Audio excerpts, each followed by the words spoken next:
여러분, 남편 반 그리고 아내 반 합치면 똑같은 집 한 채인데요. 앞으로는 세금을 낼 때 다주택자랑 똑같은 취급을 받는다고 합니다. 자, 부부 공동 명의로 집 갖고 계신 분들 진짜 많으시죠? 이게 절세된다고 해서 명의를 나눠 놓으셨을 텐데요. 최근 발표된 세법 개정안 때문에요. 2028년도부터 종합부동산세 세금 폭탄을 맞을 수도 있다는 이야기가 대대적으로 돌고 있습니다. 도대체 무슨 일이 벌어지고 있는지, 그렇다면 우리는 어떻게 대비해야 되는지 제가 딱 5분 만에 핵심만 알려드리겠습니다. 안녕하세요. 베스트셀러 한국의 빌딩 부자들의 저자, 그리고 SBS 모닝와이드 연예인 자산관리사로 활동했던 배주영 대표입니다. 오늘의 콘텐츠 한번 시작해 보도록 하겠습니다. 이해를 돕기 위해서요, 제가 복잡한 용어 하나만 아주 쉽게 풀어드릴게요. 바로 공정시장가액 비율이라는 건데요. 이름이 거창한데 별거 없습니다. 그냥 세금 매길 금액을 정할 때요, 곱해주는 할인율이다 라고 생각하시면 됩니다. 계산하는 법 너무 쉽거든요. 제가 아주 간단하게 알려드리겠습니다. 자, 예를 들어서 우리 집 공시가격이요 20억 원이라고 한번 해볼게요. 여기서 나라에서 기본적으로 깎아주는 공제금액이 있습니다. 바로 공제금액 14억 원을 빼주는 거예요. 그럼 여기서 6억 원이 남죠? 이 6억 원에 바로 세금을 때리는 게 아니고요, 여기에 공정시장가액 비율인 60%를 곱해주는 거예요. 그럼 대략 한 3억 6천만 원이라는 금액이 나오는데요. 세금을 매기는 진짜 기준이 되는 이 금액을요, 바로 과세표준이라고 부릅니다. 자, 세금을 매기는 그 과세표준이 한 1억 2천만 원이나 늘어났으니까요, 당연히 종합부동산세도 훨씬 더 많이 나오겠죠. 현재 이 비율은요 60%인데요. 이 정부 계획에 따르면요 2028년도부터 진짜 1세대 1주택자는 70%로 막아주고요, 다주택자나 비거주자는 80%까지 올리겠다고 합니다. 그런데 여러분, 여기서 황당한 문제가 터집니다. 이 종합부동산세는요, 한 사람이 집 한 채를 완전히 갖고 있는 경우만 딱 1주택자로 보거든요.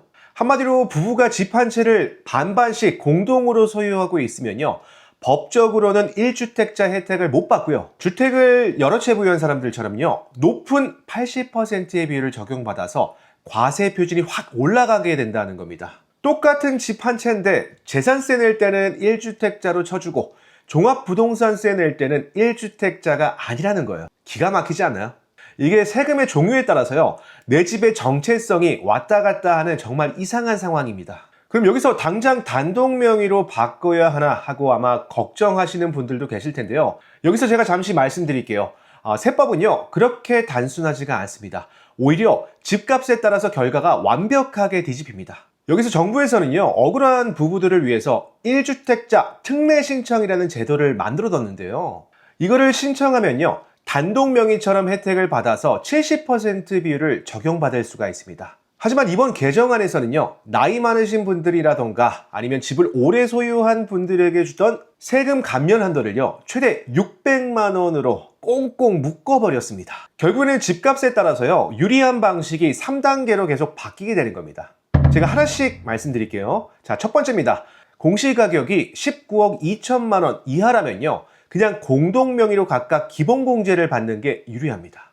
두 번째는요, 공시가격이 19억 2천만 원에서 32억 원 사이라면요, 이때는 1주택자 특례를 신청하셔서요, 단독 명의처럼 세금을 내는 게 훨씬 더 이득입니다.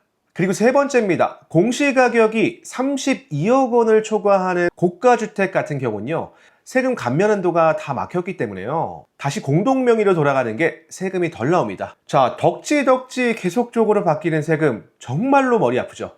근데 여러분, 황당한 건요, 이것뿐만이 아니에요. 부부가 열심히 함께 돈을 모아서요, 집 한 채를 갖는 공동 명의에 대한 권장은요, 사실 지난 문재인 정부에서도 권장했던 정책들이었습니다.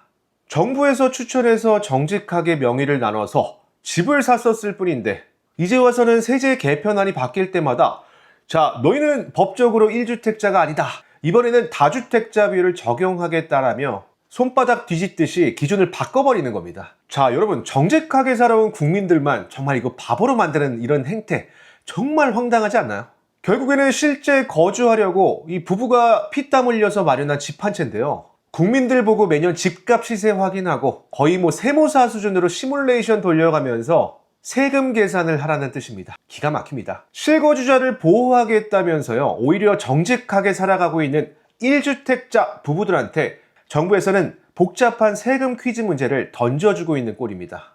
자, 제가 한번 정리해 드릴게요.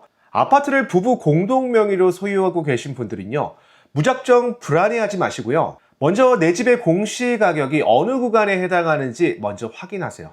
그리고 일반 공동 명의와 또 1세대 1주택자 특례 중에서 무엇이 유리한지 매년 비교해보는 지혜가 필요합니다. 과거서부터 정부에서 권장해온 이 공동 명의를 가지고요, 이렇게 매번 정권이 바뀔 때마다 세법을 꼬아놓는 현재 상황, 여러분들은 어떻게 생각하시나요?